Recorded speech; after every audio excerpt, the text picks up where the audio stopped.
Mon ami, je veux parler à celui ou celle qui se sent ordinaire aujourd'hui. Toi qui regardes ta vie et qui te dis, je n'ai rien d'exceptionnel.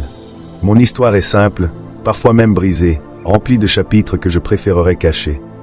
Tu penses peut-être que pour inspirer les autres, il faut une vie parfaite, une réussite éclatante. Mais si je te disais que c'est précisément le contraire, si je te disais que les fissures dans ton histoire sont exactement là où la lumière est destinée à passer, aujourd'hui, écoute cette vérité que Dieu dépose sur ton cœur. Tu es destiné à inspirer d'autres vies. Dans la Bible, les plus grands témoignages ne viennent pas des plus parfaits, mais des plus transformés.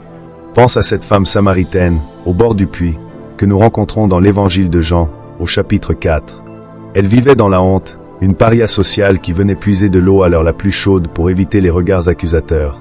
Sa vie était un échec aux yeux de tous. Mais elle a eu une rencontre avec Jésus. Il a vu au-delà de ses erreurs et lui a offert l'eau vive. Et quelle a été sa première réaction? Elle n'a pas gardé cette bonne nouvelle pour elle. Elle a laissé sa cruche, a couru vers la ville, l'endroit même de sa honte, et est devenue la première évangéliste de son village. Elle n'a pas dit « Venez voir comme je suis parfaite ». Elle a dit « Venez voir un homme qui m'a dit tout ce que j'ai fait ». Sa brisure est devenue son message. Son passé est devenu la preuve de la grâce de Dieu. Et par son témoignage, toute une ville a été inspirée. Ton témoignage n'est pas l'histoire de ta perfection, c'est l'histoire de sa grâce dans ton imperfection. Jésus nous dit, dans l'évangile de Matthieu, chapitre 5, versets 14 et 16, « Vous êtes la lumière du monde. Que votre lumière luise ainsi devant les hommes, afin qu'ils voient vos bonnes œuvres, et qu'ils glorifient votre Père qui est dans les cieux. » Une lumière n'est pas faite pour être cachée. Tu n'as pas à attendre d'être parfait pour briller.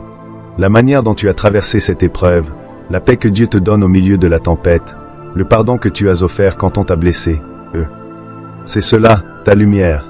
C'est cela qui va inspirer quelqu'un qui est, en ce moment même, dans l'obscurité où tu te trouvais hier.